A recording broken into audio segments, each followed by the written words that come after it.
Al-Quranul Karim. Orang Islam kemudian membahas tentang agama terdahulu, keadaan umat terdahulu, itu juga adalah merupakan uraian Al-Quranul Karim. Tadi saya membaca ayat dalam surah Al-Mulk ayat ke-10. Allah Subhanahu wa ta'ala menjelaskan dengan sangat jelas dan sangat terang kepada kita umat Islam bahwa orang-orang kafir kelak akan menyesali kenapa ketika mereka berdebat dengan umat Islam mereka kemudian tidak mengikuti instruksi itu. Wa qalu law kunna nasma'u wa naqilu ma kunna fi ashabis sa'ir. Sekiranya dulu kami mendengarkan atau memikirkan peringatan itu, tentulah kami tidak termasuk penghuni neraka yang menyala-nyala. Ini yang diterangkan oleh Allah. Lalu ayat selanjutnya, fa'tarafu bi dzambihim fasuhqan li ashabis sa'ir. Maka mereka mengakui dosanya, tetapi jauhlah dari rahmat Allah bagi penghuni neraka yang menyala-nyala itu. Nanti ketika ada di tengah-tengah api yang berkobar-kobar, kemudian baru orang-orang kafir laknatullah ini mengakui kesalahannya. Memang salah kami menyembah manusia, kami salah mengikuti agama barat, tetapi kala itu kami tidak mau memikirkan, kala itu kami tidak kemudian mengikuti. Innalladzina yakhshawna rabbahum bil ghaibi lahum maghfiratun wa ajrun kabir. Sesungguhnya orang-orang yang takut kepada Tuhannya, yang meski Tuhan itu tidak terlihat oleh mereka, mereka memperoleh ampunan dan pahala yang amat besar. Ini yang Allah ceritakan tentang umat Islam. Kaidah tentang berbicara mengenai Allah, Tuhan yang kita sembah. Innalladzina yakhshawna rabbahum bil ghaibi lahum maghfiratu wa ajrun kabir. Sesungguhnya orang-orang yang takut kepada Allah, kepada Tuhannya yang tidak terlihat oleh mereka, ini adalah umat Islam. Karena hanya umat Islam yang tak melihat Tuhannya, karena Tuhannya bukan makhluk, Tuhannya bukan benda, sehingga Tuhannya umat Islam itu tak mampu dilihat kemudian oleh manusia. Apa kata Allah? Lahum maghfiratu wa ajrun kabir.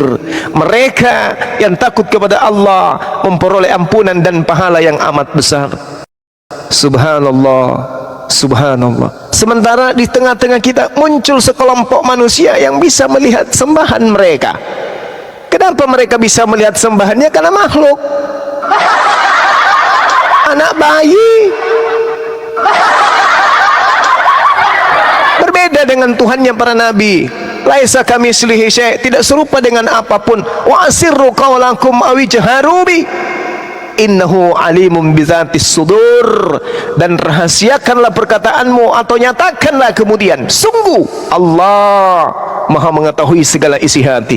Jadi Allah Subhanahu wa ta'ala tak bisa dilihat oleh mata, tak bisa diraba oleh kulit, tetapi kemudian Allah Subhanahu wa ta'ala, wa asirru qaulakum aw ijharu bi, ucapan kita itu mau kita nyatakan dalam hati saja, dalam kalbu saja, berbisik di dalam hati saja, atau ucapan kita itu kita lantunkan dengan perkataan. Apa kata Allah? Innahu alimun bizatis sudur. Sungguh Allah mengetahui segala isi hati. Jadi ucapan itu mau diucapkan atau hanya berada di dalam hati, Allah tahu. Jadi tidak perlu kemudian umat Islam ini meraba-raba Tuhannya. Gak perlu. Inilah tanganku, inilah kakiku, rabalah aku, sentuhlah aku. Itu rupanya menyentuh aku dan meraba aku bukan membuktikan aku Tuhan, tapi membuktikan aku bukan hantu. Ini sahabat-sahabat sekalian, Masya Allah, kita bersyukur bahwa kita sebagai umat Islam senantiasa harus memuji Allah, dikarenakan keimanan kita kepada Allah itu rentetannya terkait dengan pewahyuan dan kebenaran insting, kebenaran akal. Nah, maka sekali lagi berbahagialah kita sebagai seorang muslim. Pegang akidah Islam ini sampai mati. Ajarkan kepada anak-anak kita untuk bertetap teguh kepada Al-Quranul Karim dan Islam ini. Wa'tasimu bihablillahi jami'a wa la tafarraqu wazkuru ni'matallahi 'alaikum iz kuntum a'da'an fa'alafa baina qulubikum fa asbahtum bi ni'matihi ikhwana. wa kuntum ala syafa khufratin minan nar fa ankatakum minha kadzalika yubayyinullahu lakum ayatihi la'allakum tahtadun wal takum minkum ummatun yad'una ilal khair wa ya'muruna bil ma'ruf wa yanhauna 'anil munkar wa ulaika humul muflihun. Sekira begitu ayat yang kemudian muncul di dalam pewahyuan Al-Quran yang menyuruh supaya kita kemudian menyampaikan kepada yang ma'ruf dan mencegah kepada yang mungkar. Apa yang kita lakukan di sini semata-mata untuk menyeru kepada yang ma'ruf dan mencegah kepada yang mungkar. Apa ma'ruf itu? Menyembah hanya kepada Allah dan beribadah hanya kepada Allah, beriman hanya kepada Al-Quranul Karim sebagai petunjuk akhir, dan juga mencegah kepada yang mungkar, yaitu mengajarkan orang-orang yang mungkar, yang melakukan kemaksiatan di hadapan Allah, yaitu menyembah seonggok bayi yang lahir dari tengah-tengah Bani Israel. Oke, sahabat-sahabat sekalian, mungkin ada. Oke teman-teman, Ya, demikianlah penyampaian dari Bang Juma. Kita akhiri live-nya. Demikian, selamat malam. Ada tuh.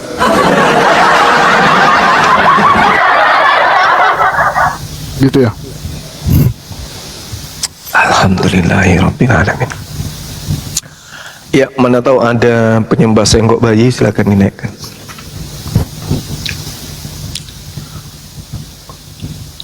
Silakan teman-teman Kristen. Oke, kita bikin yang tadi aja. Tunggu.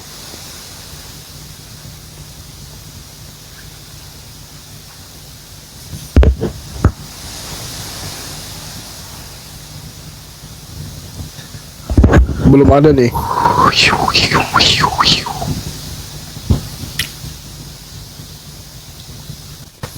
Yang beraninya cuma typing di bawah aja mereka.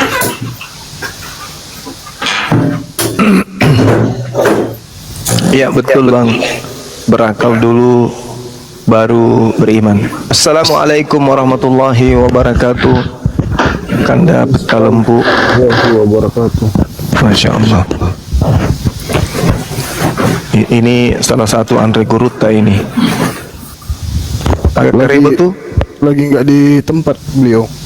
Oh gitu ya. Lagi bikin sayur lontong. Iya. Ya teman-teman, sambil kita Waalaikumsalam warahmatullahi wabarakatuh. Udah Niko kasih nah. Iya. Di mana Hikanda? Kok baru jumpa kita? Iya. Coba kita sapa dulu ya Bang. Ini ada Bang Nora. Selamat malam. Assalamualaikum. Kalau Muslim. Shalom Elim. Bang. Oh, orang Yahudi ini. Yahudi ya. Iya. Hadap Yesus yang kulihat Bang. Tapi kalau ditanya apakah ente percaya kepada Yesus? Percaya. Begitu kita intip ke gereja, Yesus malah dituhankan di sana. Berarti dusta kan? Katanya percaya kepada Yesus, tapi ternyata percaya kepada pemberitaan si pembinasa keji. Nah itu yang saya ingin bahas pada Kristen yang pintar, yang menguasai Bible. Si pemberitaan keji itu siapa ya Bang Zuna? Pembinasa keji itu menurut Yesus di dalam Matius 24 nomor 15 Ya. itu adalah orang yang mengaku pernah bertemu dengan Yesus. Adalah orang yang mengaku pernah bertemu Yesus, mengaku pernah bertemu dengan Yesus. Itu pembinasa keji itu. Siapa dia orangnya? Paulus Bang, siapa lagi? Oh, Paulus. Kalau bukan abang kita Paulus yang orang Roma ini. Iya. Di dalam Matius 24 dikatakan begini. Jadi apabila kamu melihat pembinasa keji berdiri di tempat kudus menurut firman yang disampaikan oleh Nabi Daniel. Jadi Nabi Daniel itu menjelaskan dan menguraikan tentang pembinasa keji ini. Di antaranya di dalam Daniel 7. Ya, Daniel 7 di situ diterangkan, dan juga di Daniel 9 Kita ambil di Daniel 7 yang data nomor 11-nya coba. Di situ diterangkan bahwasanya pembinasa keji itu akan mengambil dan melakukan kebohongan, kemudian mengambil dan membantah perkataan Elohim yang maha tinggi. Nah, coba kita lihat bagaimana kemudian Paulus ini membantah habis semua perkataan-perkataan Elohim. Apa yang diajarkan Elohim kepada Bani Israel itu dihabiskan semuanya oleh beliau, dibantah habis-habisan dengan mengajarkan bahwa Yesus mati di atas tiang salib untuk menebus dosa-dosa yang ada. Dan di dalam kitab Daniel pun dikatakan, sejak dihentikan korban sehari-hari dan ditegakkan dewa-dewa kekejian yang membinasakan, itu juga diterangkan oleh Daniel. Jadi pembinasa keji yang dimaksud di sini menurut Yesus dalam Matius 24 dikatakan indikasinya bahwa pada waktu itu jika ada orang berkata kepadamu, lihat Mesias ada di sini atau Mesias ada di sana, jangan kamu percaya, sebab Mesias palsu dan nabi palsu akan muncul dan mereka mengadakan tanda-tanda dahsyat dan mukjizat sehingga sekiranya mungkin mereka menyesatkan orang pilihan juga. Camkanlah, kata Yesus, aku sudah mengatakannya terlebih dahulu kepadamu. Jadi apabila ada orang yang berkata, lihat Yesus ada di padang gurun, jangan kamu pergi ke situ, atau lihat Yesus ada di dalam bilik, jangan kamu percaya. Sebab sama seperti kilat memancar dari sebelah timur dan melontar cahayanya sampai ke barat, demikianlah pula kelak nanti kedatangan Anak Manusia. Artinya, kalau ada orang yang pernah mengaku bertemu Yesus, kata Yesus, jangan kau percaya, sebab kedatanganku yang kedua ditandai dengan terlontarnya cahaya dari timur sampai ke barat.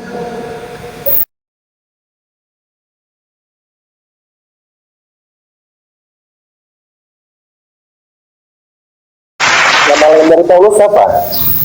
Kenapa? Nama lain dari Paulus, Bang Zuma tahu? Saulus. Paulus ya. Oh, Saulus, dia adalah seorang nabi. ya. Dia nabi. Di dalam Kisah Pewarta 13 nomor 1, di Antioquia ada beberapa nabi, di antaranya Nabi Saulus. Jadi benar bahwa waspadalah kepada penyesat, nabi palsu, si pembinasa keji. Ya Paulus, siapa lagi?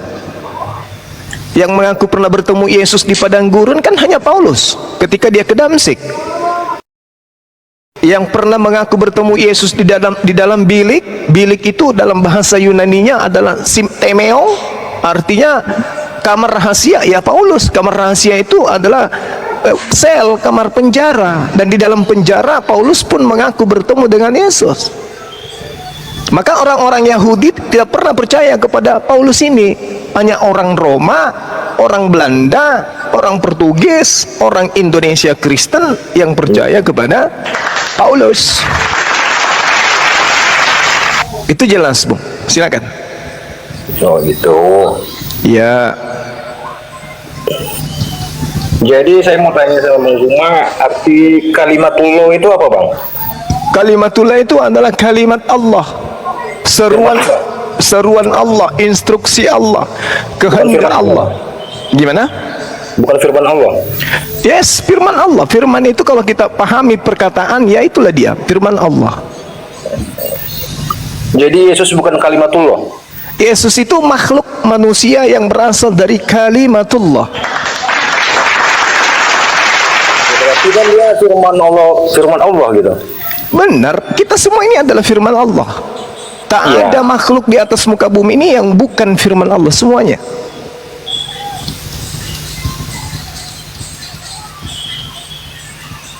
Manusia biasa sama juga ya kalimatullah. Yes, betul. Matius 4 nomor 4, semua manusia diciptakan dari firman Allah.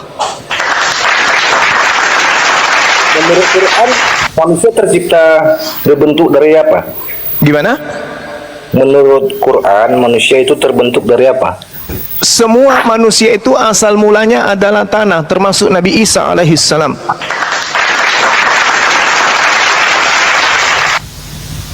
Bukan segumpal darah dan mani. Itu proses selanjutnya. Awal mulanya diciptakan manusia. Ya, itu semuanya prosesnya dari tanah. Tak ada manusia yang tidak berasal dari tanah. Semuanya. Semuanya dari tanah ya. Yes, termasuk Yesus. Ya, secara daging ya, dia kalau ibaratnya dia nanti dia mati ya menjadi tanah.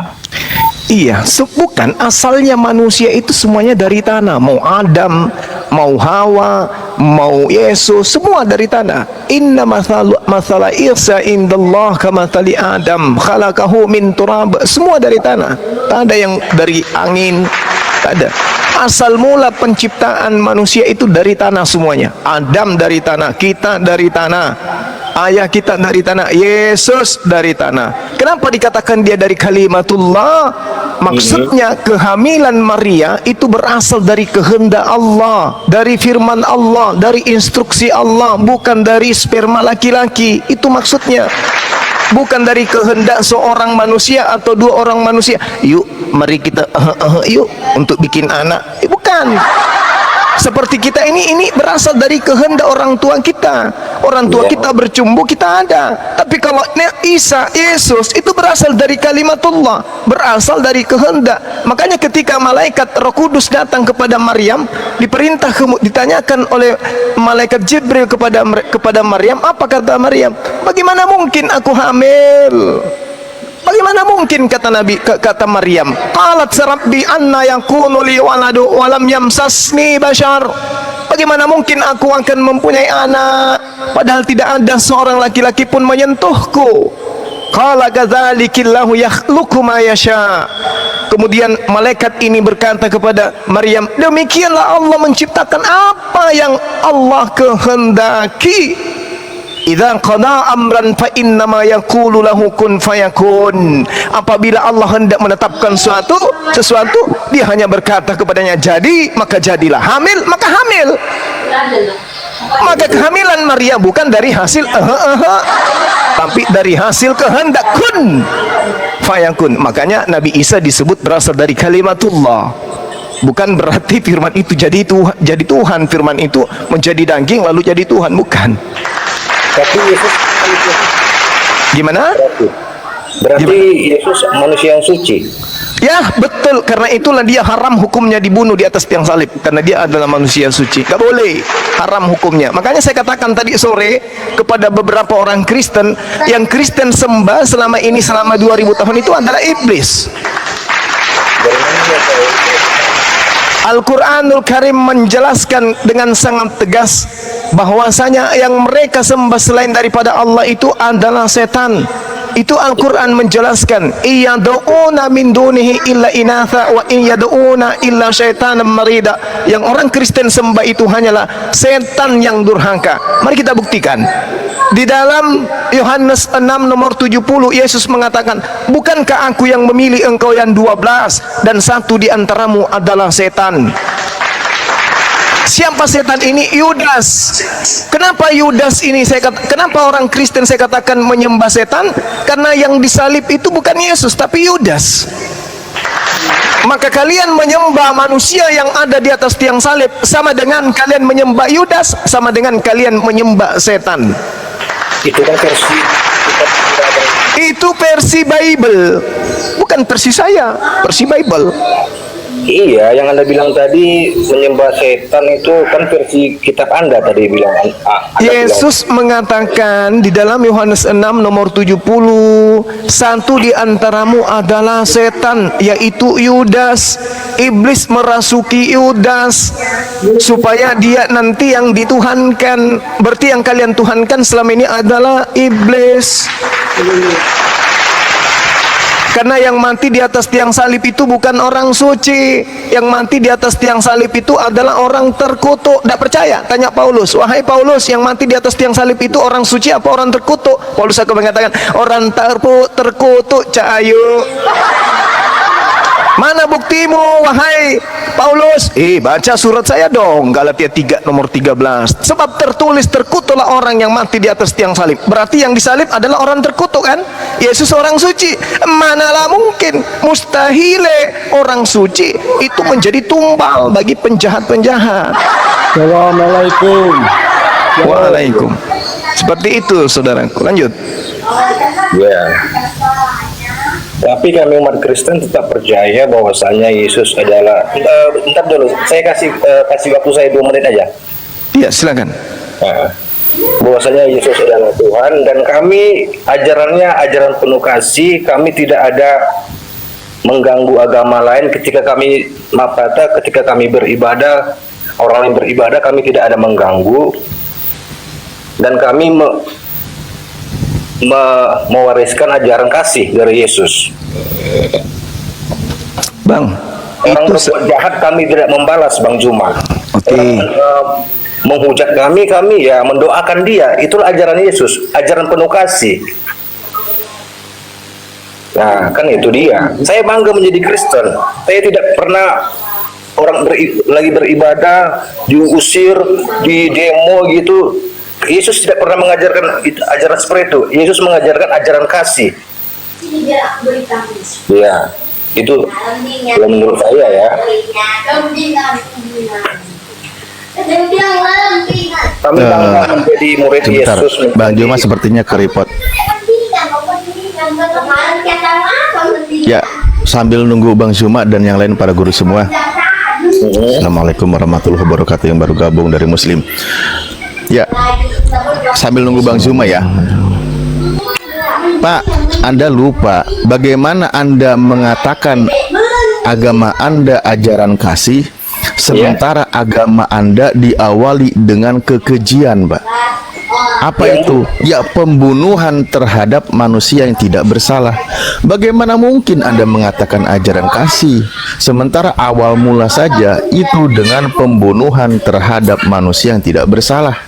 Anda legalkan, kecuali yang dibunuh itu atau yang disalib itu adalah orang yang terkutuk, sebagaimana tadi guru kami sampaikan, sebagaimana juga Paulus katakan.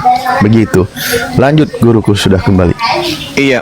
Ya, itu kan menurut Anda. Yang kami rasakan sekarang ajaran Yesus itu seperti itu. Kami tidak membalas kejahatan orang. Dan Oke. itu dia. Jadi gini, Bung. Yang Anda rasakan itu setelah umat Islam berhasil mengusir penjajah Belanda yang beragama Kristen. Anda merasa seperti itu sekarang karena kita dalam keadaan merdeka. Orang-orang Kristen yang berlabelkan Belanda, orang satu pondok pesantren dihabiskan, orang lagi sholat dihabiskan, orang lagi santri dihabiskan, orang lagi belajar Quran dibom habis sama orang Kristen bermerek Belanda.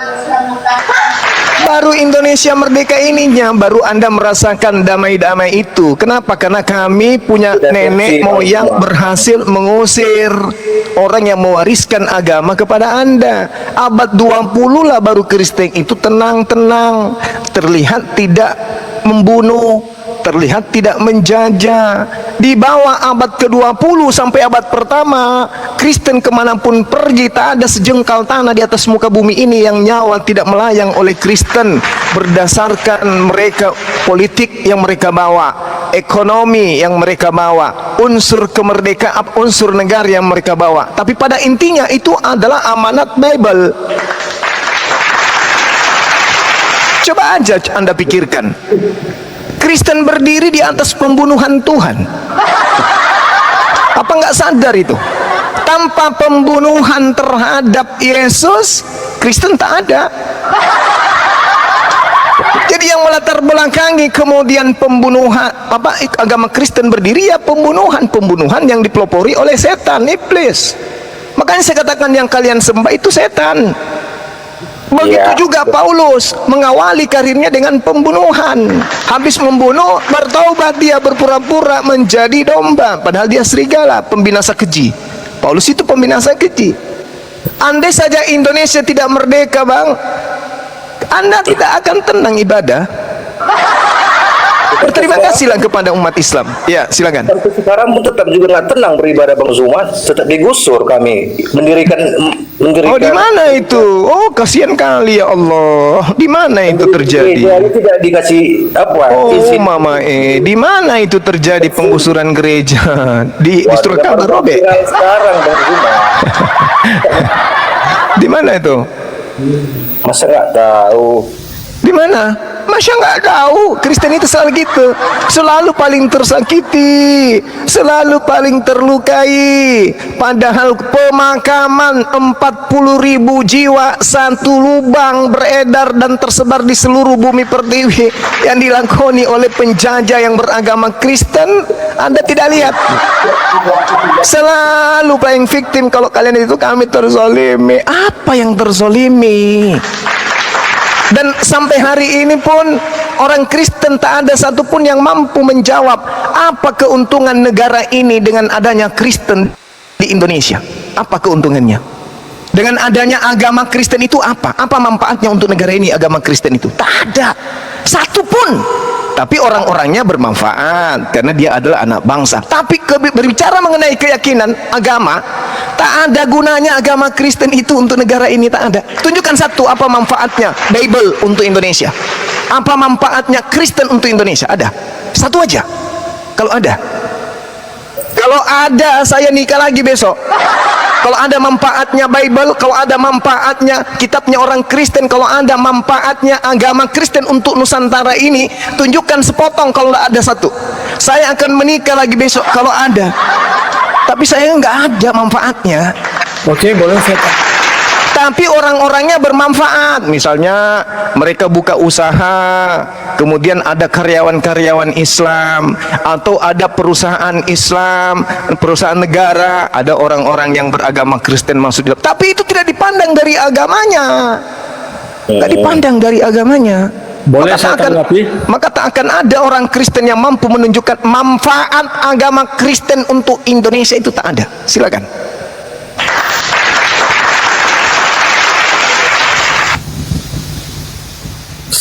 Sekecil-kecilnya agama Kristen pastilah ada manfaat. Nggak ada. Tunjukkan apa manfaatnya agama Kristen untuk bangsa ini. Begini, kalau misalnya tidak ada manfaat, berarti kalau orang-orang Muslim yang ada di wilayah Kristen sudah dibunuh semua, brother. Bukan berbicara seperti itu. Ini manfaat agama Anda untuk bangsa ini itu apa? Nggak nyambung. Manfaat bisa menciptakan lapangan kerja dan sebagainya. Menciptakan lapangan kerja itu bukan karena faktor agama. Itu tidak membunuh, itu karena bukan faktor sosial agama. aja, nggak ada hubungannya dengan agama. Apakah Kan kita berbicara mengenai struktural agama. Apa manfaatnya agama Kristen penyembah manusia ini untuk agama ini? Apa? Itu aja dulu. Kalau misalnya kami tidak beragama, pasti kami sudah saling membunuh. Itu saja tidak sudah fakta. Itu tidak Anda praktekkan aja. Berapa dalil dalam kitab saudara perintah membunuh? Anda tidak mempraktekkan aja. Kenapa Anda tidak mempraktekkan? Karena Anda tidak menjadikan kitab Anda sebagai sandaran dalam hidup Anda. Waktu zaman Israel penjajahan bangsa-bangsa di sekeliling Israel itu berperang, brother. Bukan dalam masa damai. La haula wala quwata illa billah. Ya mengobrak-abrik tanah Israel itu agama apa? Saya pikir Anda paham. Enggak usah terlalu muluk-muluk, saudara Vera, enggak usah terlalu muluk-muluk. Tunjukkan aja satu manfaat agama Anda untuk negara ini. Manfaatnya tentunya ada yang polisi, ada yang tentara, ada yang guru. Apakah itu tidak ada hubungannya dengan agama? Orang jadi polisi bukan karena agama Kristen dia, bukan. Orang jadi tentara bukan karena dilihat agamanya, bukan. Kalau orang tidak beragama, orang ini dia mencuri, dia mengkorupsi, yang kita tanyakan manfaat agama Anda itu apa untuk bangsa ini? Anda tidak bisa memahami. Ya pertanyaannya nggak dijawab, malah kayak jualan sayur. Anda tidak paham, betul? Anda mau cari fakta apa? Membuktikan orang Justru Kristen. saya minta fakta satu atau sepotong atau secuil setai kuku aja manfaat agama Anda untuk bangsa kita ini apa? Ya buktinya pejuang kami juga ada yang Kristen, brother. Samratulangi ada itu bukan karena agamanya yang memerintahkan. Kalau Anda membaca Bible justru memerintahkan untuk menjajah. Anda gimana ini? Lucu. Kalau tidak sanggup turun aja. Lucu juga Anda. Apa manfaat agama Anda untuk bangsa ini? Manfaat agama artinya kalau dikatakan di agamanya itu diajarkan untuk ini. Mana manfaatnya apa? banyak sekali, brother. Apa? Banyak sekali. Makanya Diminta baca. sepotong pun tak ada. Makanya baca. Apa? Di agama kami mengajarkan apa? Apa? Saling mengasihi. Coba. Iya, mengasihi. Di agama kami saling menghormati. Menghormati apa pula? Itu tidak boleh pendidikan membunuh. moral Pancasila PMP itu. Itu ajaran etika dan moral anak bangsa, bukan dari agama ente. Justru di agama kalian itu mengajarkan membunuh diri. Agama Anda itu Justru di apa? agama Anda Apa? mengajarkan membunuh Mengasihi. diri. Mengasihi apa? Mengasihi. Siapa yang bom bunuh diri, Nenek brother? Kiper. Ya, buktinya bom bunuh diri dilakukan oleh Muslim. Masya Allah. Manfaat apa itu, brother? Yang saya tanya, manfaat bom bunuh agamamu diri, untuk manfaat bangsa dari ini agama. itu apa? Apakah bom bunuh diri itu manfaat? Bom bunuh diri itu bukan ajaran Islam, tidak ada perintahnya dalam Al-Quran. Bunuhlah dirimu, nggak ada. Justru di dalam Al-Quran tak boleh Siapa yang membunuh melakukan satu itu, brother? orang pun, haram Siapa yang hukumnya melakukan membunuh. itu? Di Islam itu haram membunuh. Nah sekarang orang kalian itu datang mewariskan agama penjajah karena perintah Bible. Makanya saya tanya, apa manfaat agama Kristen penyembah dewa ini untuk bangsa ini? Apa? Satu aja kalau ada. Izin Bang Zuma. Silakan Anda tunjukkan. Halo Juma, Silakan. ada manfaatnya Silakan. Juma. Apa? Pabrik kondom. Kalau mau misalnya mau lakukan misi, dibagi-bagi Indomie. Manfaat lumayan. Daripada beli. Payah. Cuma. Izin bertanya Bang Yang lain Zuma. tapi Juma. Agama Indomie. Masa Udah. gitu? Nggak ada manfaatnya agama kalian itu untuk kami, untuk negara ini nggak ada. Izin bertanya. Adalah lebih baik kalian tutup rumah ibadah menjadi ateis, lebih bermanfaat daripada menjadi agama yang tidak ada gunanya untuk negara ini. Izin bertanya. Iya, silakan. Kalau menurut Bang Zuma, Israel ada manfaatnya nggak? Kenapa? Kalau menurut Bang Zuma, negara Israel ada manfaatnya nggak? Negara Israel, apa itu? Israel? Apa itu Israel? Oh nggak tahu ya. Nggak tahu.